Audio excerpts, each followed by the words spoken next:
India's number 1 varicose veins hospitals ఐబీసీను సంప్రదించండి. మీ నొప్పి లేని ప్రయాణాన్ని ప్రారంభించండి. నమస్తే రమగారు. నమస్తే జయ. రమగారు, మీ ఫ్రెండ్స్ లిస్ట్ తీయండి ఒకసారి. ఓకే, వరుస పెట్టి అందరికి విషెస్ చెప్పండి. ఎందుకంటే తెలుసా, మనకి ఫ్రెండ్షిప్ డే వస్తుంది రమగారు. ఏటా వస్తుందిగా, ప్రతి సంవత్సరం వస్తుంది. అన్ని దినాలతో పాటు ఇది కూడా ఒక రోజు.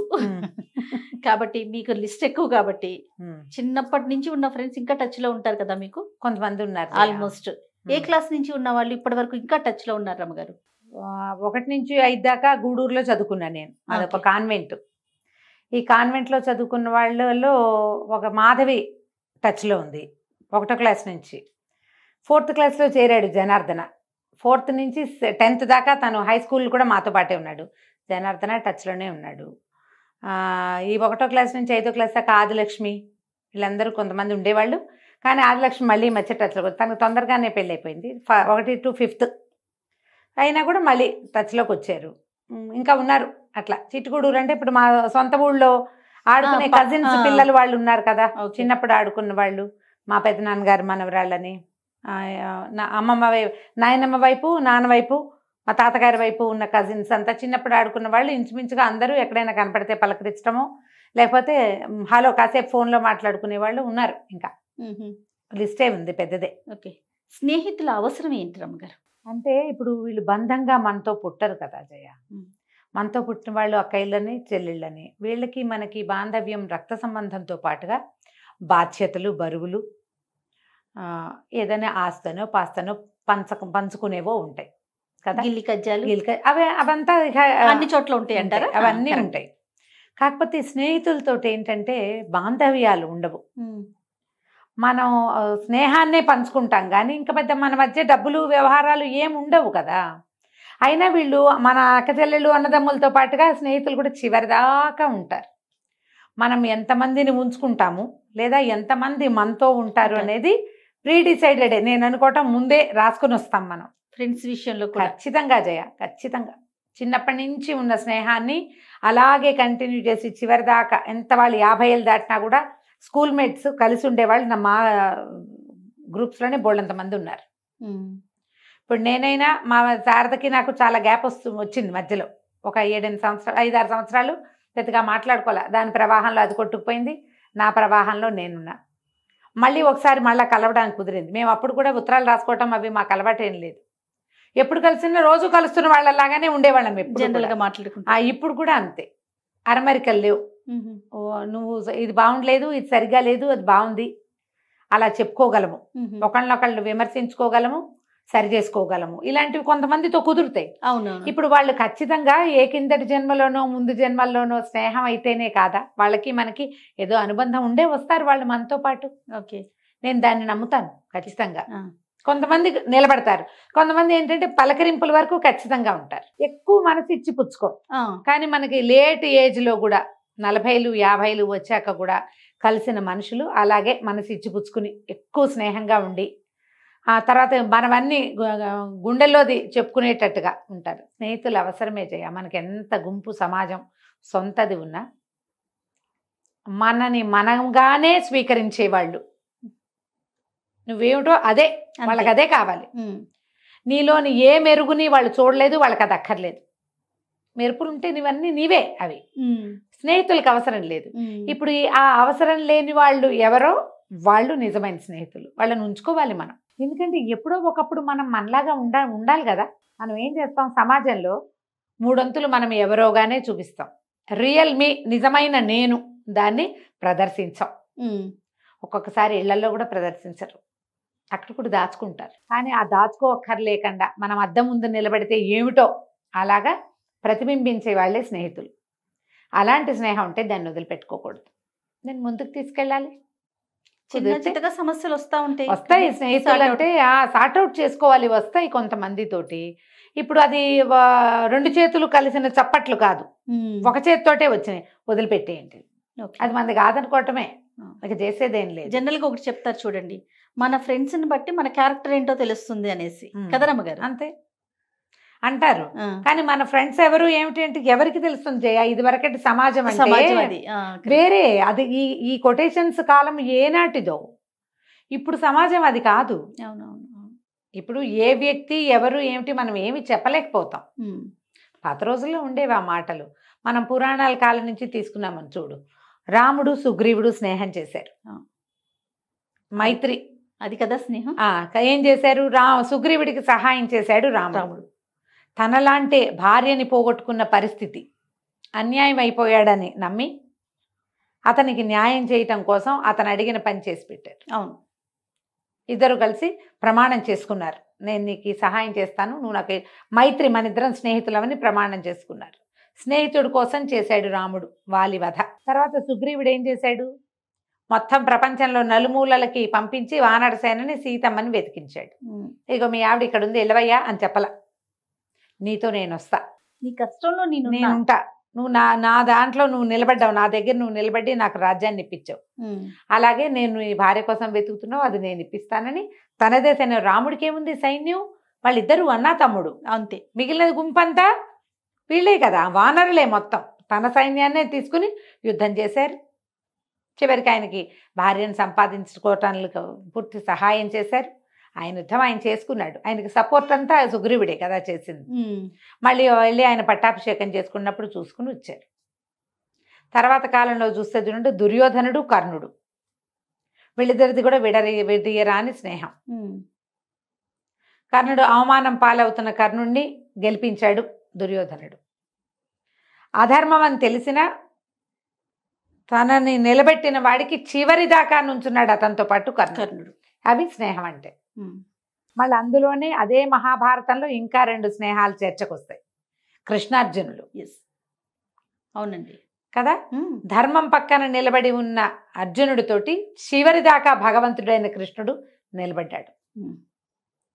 నిలబడి ఆయన నేను యుద్ధం చేయలేను, నా వల్ల కాదు అంటే, సరే అనకుండా, సరేలే నువ్వు చేయలేవా, సరిపోని మానే అనలేదు. కర్తవ్యం బోధించాడు. స్నేహితుడంటే ఆయన. నిజమైన స్నేహం ఏమిటి? నువ్వు ఏ తప్పు చేసినా నీ వెనకాల నుంచోటమే కాదు, నువ్వు పొరపాటు చేస్తుంటే నిన్ను సరిచేసి నుంచోబెట్టడం కూడా స్నేహమే. ఇదొక రకం స్నేహం, అదొక స్నేహం. ఇది వాసికెక్కిన స్నేహం ఏది? ఇది కర్తవ్య బోధ చేసిన వాడు నిజమైన స్నేహితుడు. మళ్ళీ ఇదే భారతంలో మనకి ఇంకో కథ చూపిస్తారు, కృష్ణ సుధామ. కృష్ణుడు కుచేలుడు.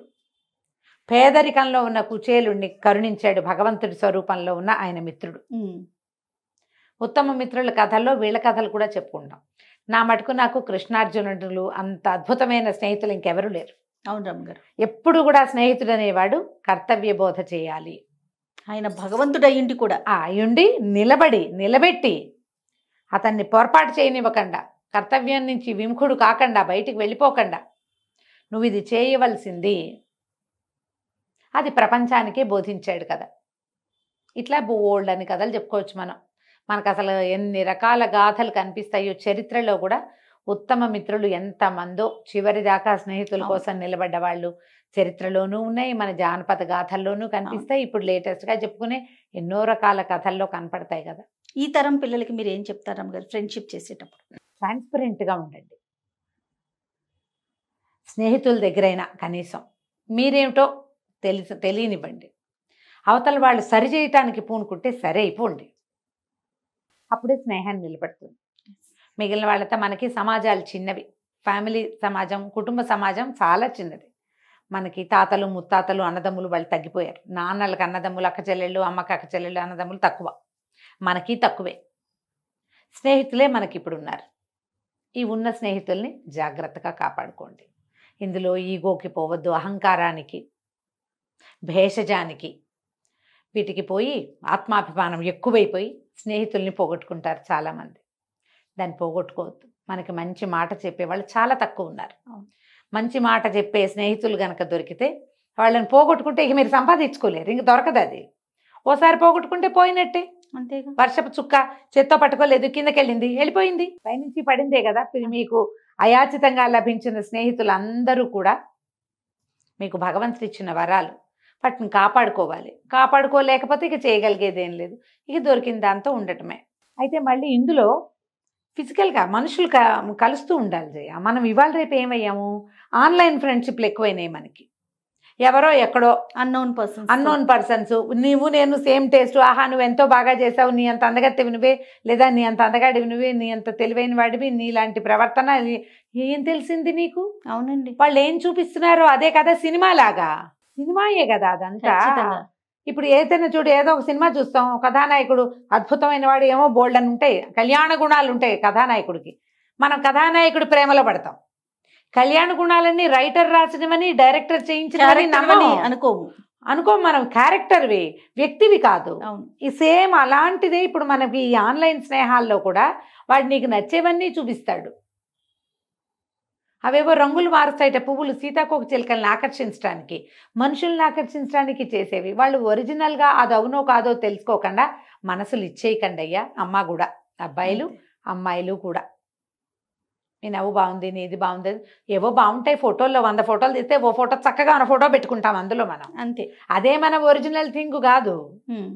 ఒక గ్లాన్స్, ఏమన్నా ఒక చిన్న షేడ్ అది, అంతే. కాబట్టి కొంచెం జాగ్రత్తగా ఉండండి. చిన్నతనపు స్నేహాలు ఉంటే వాటిని కాపాడుకోండి, పాడు చేసుకోవద్దు స్నేహాల్ని. చాలా బాగా చెప్పారు రమ్మగారు. ఎందుకంటే ఆన్లైన్ మోసాలు, పెళ్ళైన వాళ్ళు అలానే, అంటే సందర్భం కాకపోయినా మళ్ళీ మాట్లాడుకోవాల్సిన విషయం కదా. చిన్నపిల్లలు అలానే చేస్తున్నారు, పెద్దవాళ్ళు, బాధ్యత తెలిసిన వాళ్ళు కూడా మొహం చూడకుండానే ఫ్రెండ్షిప్లు చేయటం, అది ఎక్కడికో దారి తీయటం, జీవితాలని నాశనం చేసుకునే వాళ్ళని కూడా మనం చూస్తూనే ఉన్నాం కదా. కాస్త జాగ్రత్తతో ఉండాల్సిన అవసరం అయితే ఉంది. అయితే ప్రెసెంట్ మీతో రెగ్యులర్గా టచ్లో ఉన్న వాళ్ళు ఎవరైనా ఉంటే ఒకసారి మాట్లాడండి రమ్మగారు. ఫ్రెండ్స్ కొంతమంది రెగ్యులర్ టచ్లోనే ఉంటారు జయ. శ్యామల కొంచెం ఎక్కువ రెగ్యులర్ టచ్. ఆవిడ మాట నేను ఎప్పుడు వింటూ ఉంటాను మీ నోటి వెంట, శ్యామల గారు. అంటే కొంచెం లేట్ ఏజ్ ఫ్రెండ్షిప్. ఇప్పుడు ఒక 2 ఏళ్ళు అట్లా, 2-3 ఏళ్ళు నాకంటే చిన్నవారు. మేము ఏదో సందర్భాల్లో 8-9 సంవత్సరాల క్రితం కలిసాం. నా దగ్గర చదువుకోవటానికి వచ్చారు. ఎలా కుదిరిందో ఇక ఒక విడదీరాని స్నేహం ఏర్పడింది. మేమిద్దరం మాట్లాడుకుంటూ ఉంటాం బాగా. అంటే ఇప్పుడు నేను బాగా ఓపెన్ అయ్యేది శ్యామల గారి దగ్గర, బాగా ఓపెన్ అవుతాను అన్ని. నా రకరకాల ఇష్యూస్, నేను ఫేస్ చేస్తున్నవి, నాకు వచ్చిన ఇబ్బందులు, ఏం చేయాలో తెలియనప్పుడు, తోచనప్పుడు సలహా కింద నాకు సలహా ఇవ్వడానికి మాకు అక్కయ్యలు ఉన్నారు పుష్కలంగా. అయినా సరే శ్యామల గారిని కూడా టచ్ లోనే ఉంటాను, రెగ్యులర్ గా మాట్లాడుతూనే ఉంటాం. ఒకసారి మాట్లాడండి రమ్మ గారు, ఫోన్ చేయనా, విషెస్ చెప్పండి. హలో రమ్మ గారు చెప్పండి. ఏం చేస్తున్నారు శ్యామల? చెప్పండి, ఏం చేయడం లేదు, చెప్పండి కూర్చున్నాను. ఏం లేదు, నేను స్టూడియోలో ఉన్నాను. చెప్పండి. ఫ్రెండ్షిప్ డేట్ ఇవాళ. జయ విషెస్ చెప్పిస్తోందని చెప్పండి. మీకు విషెస్ చెప్పించడానికి ఫోన్ చేస్తుంది జయ. అంటే నేను ఫ్రెండ్ డేలు వాటికి పెద్దగా ఇష్టపడను కదా, అందుకని విషెస్ చెప్పకపోతే పోనీ ఒకసారి హలో అనండి. Friendship day, you are my bestest friend. అదే. శ్యామల గారు బాగున్నారా? బాగున్నాను. Thank you. 2 రోజులకు ఒకసారి ఫ్రెండ్షిప్ డే రోజు కాల్ చేయించారు. 2 days కి ఒకసారి నేను రమ గారు కలిసిన ప్రతిసారి 2 days కి ఒకసారి మీ పేరు వింటూ ఉంటానండి నేను రమ గారి దగ్గర. ఒక్క 2 మాటలు మా రమ్మగారి గురించి మీ ఒపీనియన్, అంటే యాజ్ ఏ ఫ్రెండ్గా మీరు, అంటే నేను ఒక గెస్ట్గా లేకపోతే నాకు ఒక సిస్టరు, మదర్, ఇట్లా నా ఫీల్ వేరు. ఒక ఫ్రెండ్గా మీరు రమ్మగారిలో మీకు బాగా అద్భుతమైన విషయం ఏమనిపించింది? ఒక ఫ్రెండ్గా మీరు ఎలా చూస్తారు ఆవిడ్ని? రమ్మగారిలో అన్ని విషయాలు నచ్చుతాయి నాకు. ఒక్కటేముంది, అన్ని ఇష్టం. ఆవిడ ఎంత బాగా మాట్లాడతారు, ఎంత చక్కగా ఇతరులని అర్థం చేసుకుంటారు, వారి సమస్యల పట్ల ఎంత కన్సర్న్ చూపిస్తారంటే, సొంత ఇంట్లో సిస్టర్స్, పేరెంట్స్ ఎంత కన్సర్న్ తో ఉంటారో అంత కన్సర్న్ చూపిస్తారు ఎదుటి వాళ్ళ బాధ గురించి. ఎవరి గురించి పొరపాటును కూడా, ఒక్క మాట కూడా, ఎటువంటి చెడ్డ మాట రాదు అసలు. అందరి గురించి మంచిగా ఆలోచిస్తూ ఉంటారు. ఇప్పుడు that is the greatest quality రామగారిలో. చాలా ఎటువంటి సిచ్యువేషన్ లోనూ తొణకరు, వెనకరు, నిదానంగా కూర్చుని ఆలోచిస్తారు. అది దానికి పరమాత్మ ఉన్నాడు, ఆయన చూసుకుంటాడు. ఇది నేను కూడా చూసానండి, ప్రత్యక్షంగా చూస్తా ఉంటారు అమ్మగారిని. ఎలాంటి సిచ్యువేషన్ వచ్చినా, అంటే జీవితం కదా, అన్ని చూస్తా ఉంటాం మనము. కష్టం వచ్చినా సుఖం వచ్చినా ఒకేలాగా స్పందిస్తూ ఉంటారండి. ముఖ్యంగా ఏదైనా సమస్య వచ్చినప్పుడు కూడా ఆవిడని చూసి నేను ఎన్ని నేర్చుకుంటాను ఎప్పుడు చెప్తూ ఉంటారు అమ్మగారిని. గుండె ధైర్యంగా ఎలా ఉండాలి, సమస్య వచ్చినప్పుడు దాన్ని మనం ఎలా తీసుకోవాలి, ఎలా తీసుకెళ్ళాలి అనేది. Anyhow exactly. Thank you so much అండి. కూడా అంతే. Thank you for this opportunity. Thank you Rama గారు. థ్యాంక్ యూ అండి. Happy friendship day. Wow super. నా బదులు మీరు చెప్తున్నారు శ్యామల, హ్యాపీ ఫ్రెండ్షిప్ డే. మాట్లాడతాను మళ్ళీ మాట్లాడతాను. Okay, thank you. Bye. Thank you Shyamala గారు, thank you so much. Right, ఎంత చక్కగా చెప్పారు చూడండి రమ్మగారు. అంటే ఇప్పుడు అందరినీ మనం ఒకేలా కనపడతామా జయ? కనిపించాం. నాకు ఒకలాగా ఉంటారు, ఇంకొకరికి ఒకలాగా ఉంటారు, ఇంట్లో ఒకలాగా ఉంటాం, అంతే కదండి. క్యారెక్టర్ ఇప్పుడు గ్లాసులో పోస్తే టీ గ్లాసుడు, అదే కప్పులో పోస్తే కప్పుడు, అంతే కదా. వీటితో ఏంటంటే మామూలుగా కొంచెం జ్యోతిష్యం తెలుసు శ్యామలకి. ఇలాంటి విషయాలు ఏమైనా మాట్లాడుకునేటప్పుడు నేను ఏమనుకుంటానంటే, నా బేసిక్ నా ఐడియా ఇంతే ఉంటుంది. నేను చాలా సార్లు అదే చెప్తా, దేనికైనా సమయం రావాలి, దేనికైనా భగవంతుడు ఒప్పుకోవాలి మనని. ఇవాళ ఇక్కడ కూర్చున్నామంటే భగవంతుడు ఒప్పుకున్నాడు కాబట్టి, ఏ రోజున ఆయన చెయ్యి మన నెత్తి మీద నుంచి పక్కకి వెళ్తుందో మన ఇంకో చోటకి జరుపుతాడు.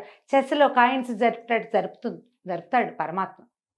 జరిపినప్పుడు అప్పుడప్పుడు మనం ప్రముఖంగా కింగ్ స్థానంలో కూర్చుంటాం, తర్వాత క్వీన్ అవుతాం, తర్వాత మంత్రి అవుతాం, ఏనుగు అవుతాం, సెకట్ అవుతాం, బంట్ అవుతాం, తర్వాత బయటికి వెళ్తాం. నేను ప్రతిసారి ఇదే చెప్తా. కాకపోతే శ్యామలకి ఇప్పుడు అందరి ముందు కూడా నేను ఒక విషయానికి చాలా థ్యాంక్స్ చెప్పాలి. నేను ఇలాంటి స్థితికి రాగలనన్న నమ్మకం నాకు మొట్టమొదట కలిగించింది శ్యామలే. సౌందర్యలహరి పాఠం చెప్పుకోవడానికి వచ్చేవారు. మేము కలిసింది పిల్లల వైలన్ క్లాస్లో.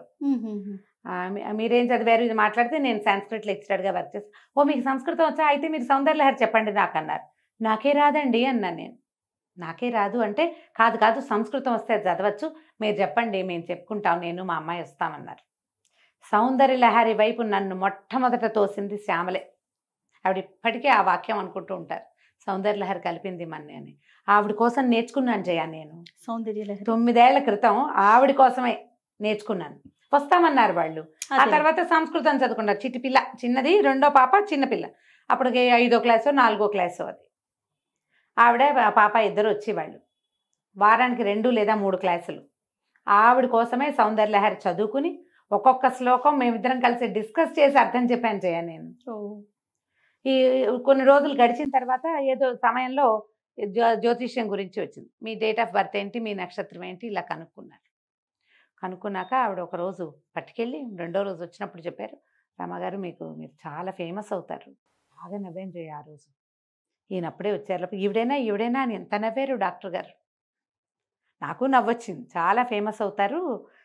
అంతకుముందు శ్లోకాలు చెప్పినప్పుడు ఆవిడకి దాంతోపాటుగా నేను ముకుందమాల చెప్పాను, ఖడ్గమాల చెప్పాను.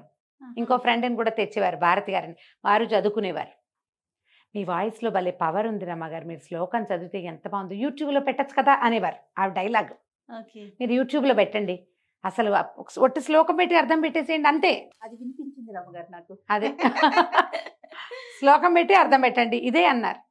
అవన్నీ మనం ఎక్కడ చేస్తాం, అవన్నీ నేను ఎక్కడ చేస్తాను, నా గొంతు ఎవరు వింటారు, అసలు ఎవరు వింటారు అంటే ఆవిడ జాతకం పట్టుకెళ్ళి చెప్పారు ఈ మాట. బాగా నవ్వొచ్చింది.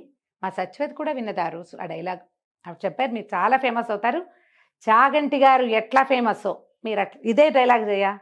ఇప్పుడు ప్రవచనం అంటే చాగంటి గారు, అలాగే ఒక ఏదో విషయం, అది ఏ విషయమో నాకు తెలియదు, కానీ మీ పేరుకి అంత ప్రఖ్యాతి వస్తుంది, ప్రపంచవ్యాప్తంగా గుర్తింపు పొందుతారు మీరు, ఇక్కడి నుంచి కనీసం 10-15 సంవత్సరాలు అని చెప్పారు. నా ఒక్క విషయంలో ఆవిడ చెప్పింది 100% అయింది. దానికోసం అని కాదు, ఇప్పుడు ఇదేదో పాయింట్ అని కదా, వారు నన్ను వదిలిపెట్టలా. నేను మా యూట్యూబ్ మనం మొదలు పెట్టాము, ఆవిడ ఆ రోజు కూడా వచ్చారు, మేము ఇలా వెళ్ళాను, ఇలా చేసామని చెప్పాం, వస్తూనే ఉండేవారు. మేము నన్ను స్టార్ట్ చేశాక కూడా ఒక 2 ఏళ్ళు కూడా వచ్చారు, 1-2 ఏళ్ళు తిరిగారు. నేను బాగా బిజీ అయ్యాక వాళ్ళు తగ్గించుకున్నారు. 70 శ్లోకాలే చెప్పాను. ఆ తర్వాత నేను 3 బ్యాచ్లు చెప్పాను ఆవిడ తర్వాత. ప్రతి బ్యాచ్లోనూ ఆవిడ పార్టిసిపేట్ చేస్తూనే ఉన్నారు, వింటుంటారు. శ్రద్ధగా వింటారు. ఆవిడ అంటారు ప్రతిసారి, మీరు ఫస్ట్ టైం చెప్పిన దానికి ఇప్పటికీ వింటుంటే మీరు ఎంత పెరిగారో నాకు కనపడుతోంది అంటారు. నేను వింటున్నాను, మొదట నాతో పాటు అర్థం తెలుసుకున్నారు మీరు, ఇప్పుడు మీకు వ్యాఖ్యానం చేయగలిగే స్థితి వచ్చింది.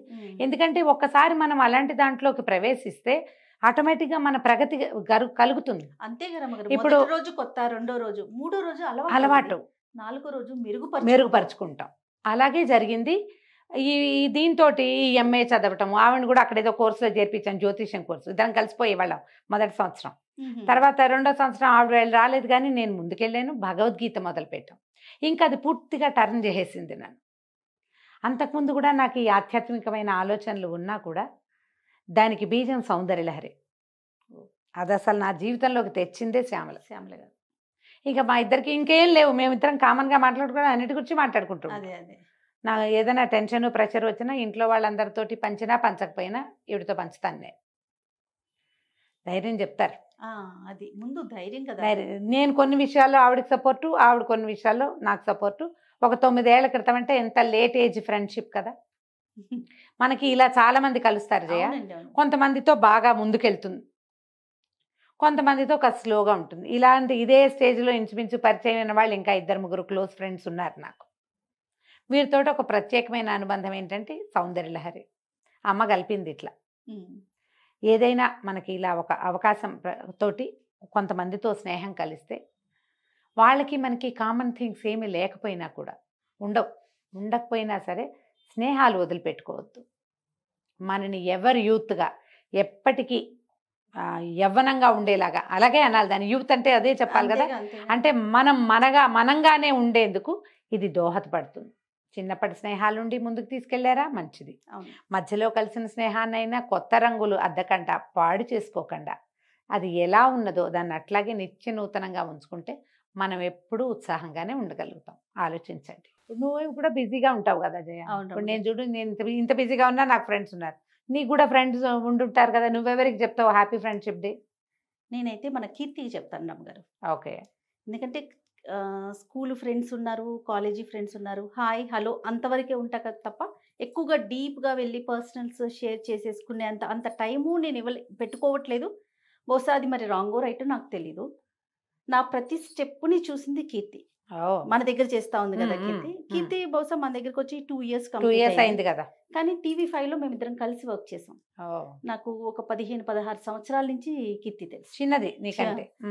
నాకు ఎట్లా అనిపిస్తుంది అంటే అక్క వాళ్ళ పాప, తర్వాత పింకీ, తర్వాత కీర్తి, అట్లా ఆ లైన్ అనిపిస్తుంది. కానీ ఎంత మెచ్యూర్డ్ గా ఉంటుంది అమ్మాయి, చాలా మెచ్యూర్డ్ గా ఉంటుంది, చాలా మంచి అడ్వైజెస్ ఇస్తుంది. నాకు ఏదైనా సమస్య వచ్చినప్పుడు, లేకపోతే నేను ఏం చేయాలి నాకు అర్థం కానప్పుడు, ఇప్పుడు కాదండి దేవన్ నుంచి కూడా నా వెన్నంటే ఉన్నది ఎవరంటే నేను కీర్తి. సో ఈ సందర్భంగా నేను కీర్తికి చెప్పాలి హ్యాపీ ఫ్రెండ్షిప్ డే. మీ ఫ్రెండ్స్ అందరికీ హ్యాపీ ఫ్రెండ్షిప్ డే చెప్పుకోండి. అయితే ఒక రోజుకి దీన్ని పరిమితంగా చెయ్యొద్దు. ఏదైనా చిన్నది వస్తే మొదటే మీ అంతట మీరే మూడో మనిషిని రానివ్వకుండా, మూడో వాళ్ళు ఉండకూడదు. మధ్యవర్తి వచ్చాడు అంటే దాన్ని వ్యవహారం అంటారు, స్నేహం అనరు. కరెక్ట్గా చెప్పారు కదా.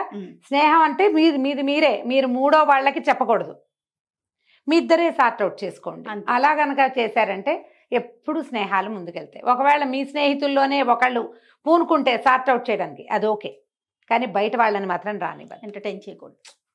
రైట్. ఈ సందర్భంగా ఫ్రెండ్స్ అందరికీ కూడా హ్యాపీ ఫ్రెండ్షిప్ డే చెప్దామండి. అలాగే నువ్వు చెప్పు, నేను కూడా అలాగే అంటాను. చెప్పేశాను already. Thank you so much రమ్మ గారు. నమస్తే. నమస్తే జయ.